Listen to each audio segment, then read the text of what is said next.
I've said for a while, those of you who have been subscribers to my channel for a bit of time, that there's always hot streaks and hot eras in wrestling, whether it's the Von Erich versus Freebird era in World Class Championship Wrestling, the Rock and Wrestling era in WWF, of course, the Attitude era in the WWF, the Horseman era in Jim Crockett Promotions, the Western Expansion era in New Japan, the Black and Gold era in NXT. But, right now, there is a new era, the Tribal Chief era, which is what I'm going to call it in WWE. That's been going on for a couple of years now. And the thing with these hot streak eras is they usually tend to last, if you look at some of the ones I mentioned before, and there are other ones, of course, about 3 to 5 years is how long they run. And we've been in this Tribal Chief era of WWE, this hot streak, for a couple of years now. And it is getting near the time where you start seeing a little bit of the fatigue, some of the cracks, some fans kind of getting tired of certain things and wanting to see a bit of a change. And with Triple H in charge of WWE's creative, I thought, hey, he did a great job in NXT. He's done a great job on the main roster. Let's see if we can end the Tribal Chief era and do something that is very rare and I don't think really has been done in my lifetime as a wrestling fan, which is end a hot streak and then be able to start a new hot streak era. And that's the test that's right now ahead of Triple H and the WWE is the Tribal Chief era. Yeah, it's probably about time for it to come to an end and for that story to get wrapped up and to start a new hot streak era. And a lot of fans since last year's WrestleMania and the surprising to many loss of Cody Rhodes to Roman Reigns in the main event thought, okay, we'll give WWE the benefit of the doubt. Cody will win it next year. Maybe this is one of those, New Japan Gato stories where you got to lose in the main event once or twice before you actually get the win.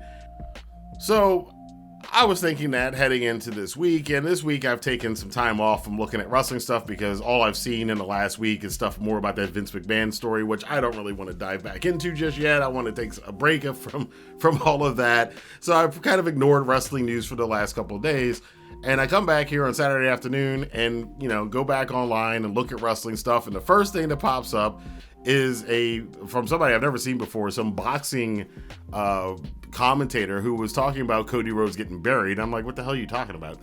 And I clicked on the video and listened to what he was talking about. And at first he mentioned The Rock. And I was like, oh, well, that was a possibility that they could make the main event a triple threat match with Cody and The Rock and Roman Reigns for the WWE Universal Championship.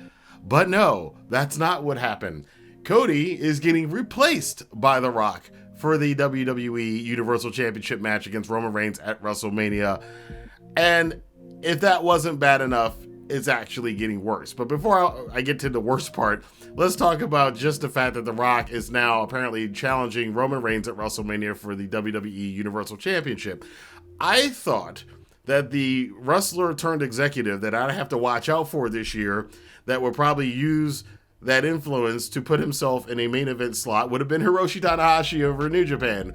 And that still may happen, but no, it is The Rock, who has just recently been appointed to the board of TKO, the publicly traded company that is in charge of WWE. WWE is part of that entire conglomerate along with the UFC, et cetera, et cetera. And yeah, now The Rock is in the main event at WrestleMania. And yes, the box office wise, yeah, they're probably going to make a little bit more money, or probably make, who knows, maybe a significant amount of money by putting Rock versus Roman as opposed to Cody versus Roman at Mania. However, there are some major issues, and this kind of, it taps in a little bit to what I keep talking about worrying about the casual fans, worrying about people who aren't wrestling fans and constantly trying to worry about pleasing them and alienating the actual people who watch every single week, the actual people who buy all that garbage that you guys sell and make millions and millions of dollars off of. You're alienating them. Now, yes, some of them, the sweaties, are going to cope and they're going to rationalize and they're going to go, well, this is business. And because, of course, all those people, they're massive business experts and they have MBAs and they know everything about business better than you. But I have to say, this might be the first iceberg in the Tribal Chief era, in this hot streak era of WWE. And one of the things all those hot streak eras have is that there is a moment that you can all look back on and go, yeah, that was the moment when that streak started to end. Now, let's look at the early Monday Nitro era from WCW, and one of the clearest examples of this was after WCW was riding high for 2 years. They were obliterating WWF in the ratings. The Sting Crow storyline and the NWO were hotter than anything else in wrestling, and we finally came after a year and a half to Hogan versus Sting at Starrcade 97, and we all know what happened. If you don't know, they completely screwed up the ending with some sort of weird, wonky finish involving Bret Hart and Nick Patrick in a fast count that wasn't a fast count, and it ruined the end of this storyline that the fans of WCW had followed for a year and a half of Sting chasing Hogan for the WCW Championship, the end of the NWO, tearing down the NWO. Sting was the lone crow soldier who was going to do it, one of the WCW originals who had never gone to WWF. He was going to be the hero for the company, and they botched it. And since that point, that was, a lot of people point to that point as when WCW started to decline. Fast forward to now, the Tribal Chief era in WWE, and as of right now, because they still have time to change it and fix it, but as of right now, this does feel akin to that botch with Sting and Hogan, that people were waiting for a year and a half, gave them the benefit of the doubt to get to the ending, to get to the satisfying ending that the fans wanted for the storyline that they had invested themselves in. And Cody winning the championship, finishing his story, that's been the narrative that they've been pushing for over a year now since Cody came back to WWE, or 2 years now. Seems to have all been thrown out the window. And looking at Cody's face, when I watched the clip from SmackDown on YouTube, the look on his face, I cannot tell you. Reading between the lines, we may be reading a little bit more into this, but it looked like a look of contempt on his face. And wait, like I said earlier, it actually gets worse, because during this promo, as I watched it, Roman Reigns ran down Seth Rollins. Said he didn't have the back because Rollins has a back injury. He tried to hold the company up and his back is too weak to support it. That WWE World Heavyweight Championship, third generation, is inferior to Roman's Universal Heavyweight Championship.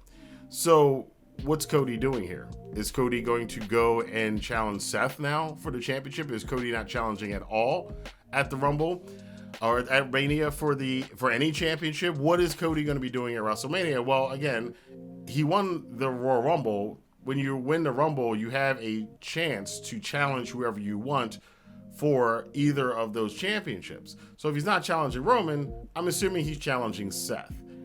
And I don't know about this. I don't know if that's going to be satisfying. I'm already imagining that we're going to get to Mania night one, and you're going to see Cody beat Seth Rollins, win the championship. He's going to do the best to try to play it off as well as he can, that was the completion of his story. I can already hear Michael Cole and Corey Graves yelling and screaming about how Cody Rhodes has finished the story. I can already hear all of that. And I mentioned this to you guys when I was talking about something in the Rumble that I noticed, is that it was a little clue that I was a little bit concerned about when they started trying to explain away why Roman had been champion for so long to the fan base. And it was a little thing. I don't know if it was a major thing, but now here we are a week later and I'm looking at this stuff and going, I don't know what's happening right now. This doesn't make any sense. I don't know who did this. Again, from a money perspective, I get it, but from a narrative standpoint, the millions of people who watch their stuff every single week and have enjoyed the last couple of years of this Tribal Chief hot streak they've been on, and I've seen the reactions from fans, it feels like a betrayal for WWE fans. And I'm not the biggest WWE fan, but I kind of feel bad for not the sweaties. I don't feel bad for the sweaties because, again, they will rationalize this. But for the actual WWE fans who've invested themselves over a year or two now into the storyline, I have to agree with them for their sake. I would feel betrayed too if I was one of them. And even as a fan of Cody, I feel a bit betrayed because of this, because this is one of the reasons why I've actually said that WWE's been a lot better the past couple of years. And I've been looking forward to Cody finishing his story too. I think every wrestling fan who's known or cares about Cody Rhodes wanted him to finish the story. Him beating Seth Rollins, I'm telling you right now, for the World Heavyweight Championship at WrestleMania on night one is not going to be Cody Rhodes finishing the story. Now, a lot of people said it's ruined his character. I think the jury's out on that. I don't want to jump on the gun on that one, but it definitely is a demotion. And I don't know if it's because he did little gang symbols to the Elite when he won the Rumble. I don't know if it's because people thought his answers at the press conference following the Royal Rumble were better than Triple H's answers about the McMahon controversy, or if this was the plan all along, or if The Rock, big boyed himself since he's on the board of TKO now and said, I need to put myself in here so we can make as much money as possible. But that brings up a cool thing that I want to point out again. For all of the sweaties and all of the WWE fans who keep touting, will they do things to make money? Yes. And this is another time that they're doing something to make money because they don't care about what you want, what's satisfying to you as a fan anymore. Once again, they care about making the most money possible.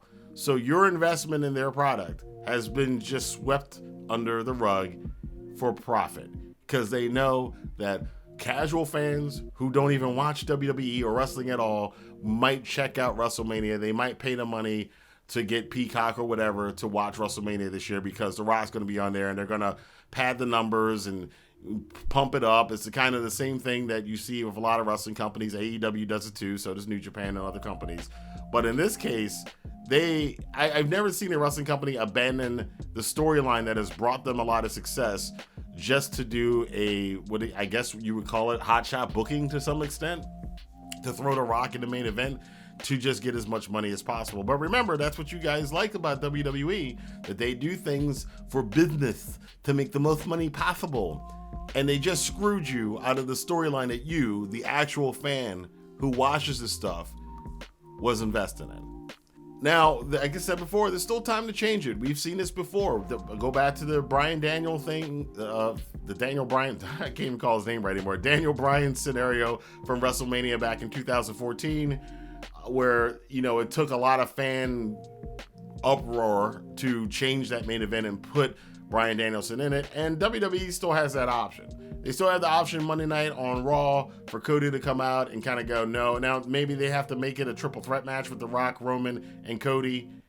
Good, that's still not optimal, but maybe that's what they could do. Or maybe they could do an angle where Roman injures The Rock, and then The Rock can't go to WrestleMania, so it goes back to Cody. They still have options to fix this from, again, I say fix it, meaning from a fan's satisfaction perspective. But again, remember, that's not the most important thing. The most important thing is for them to make as much money as possible. Remember that. Remember that come April when WrestleMania is over and Roman is either still the WWE champion, Universal Champion, or maybe even worse, The Rock, a part-timer, has once again, ironically enough, circumvented a hot star that was on the roster full-time to take a spot away at WrestleMania. And we also have to mention that CM Punk, of course, got injured this past week, and maybe that was part of the reason why they changed up the story. Despite the fact that Drew McIntyre and Seth Rollins would have been a good main event for Mania, despite that Gunther versus Seth Rollins could have been a good, championship match, because again, Seth's still injured, and we don't know if he's going to be fine for Mania or not. But regardless of that, this feels wrong and off. And again, I am not the hugest WWE fan. There are probably like 4 or 5 on my tiers of wrestling shows that I get excited about watching. I prefer other companies before them. And even me, looking at this, like I said before, WWE fans, I kind of feel bad for y'all, man. I feel like y'all just got hosed. I feel like y'all just got punked. Literally. I feel like the story that you guys wanted to see completed, and the story that Cody went back to WWE to finish, that the rug has been pulled out from underneath all of you guys. But I want to know what you guys think. Let your voice be heard in the comment box below. And until next time, I will see you guys here. I will be watching New Japan this weekend. There is a great tag match. Those of you who know the tag match I'm looking forward to. Catch 2-2 and the War Dogs tonight on the Road 2 show. Catch 2-2 is one of my favorite and really unsung tag teams in recent years in wrestling, so I'm definitely looking forward to that match. But I'll cover that this weekend for you New Japan fans. We'll have some news about AEW over the next week, as they've got a big announcement apparently coming up with Dynamite, so we'll cover that as the week goes on. But thank you guys for watching, and I'll see you here next time for more news, rumors, and commentary on the Rantin Review Pro Wrestling. Have a good day.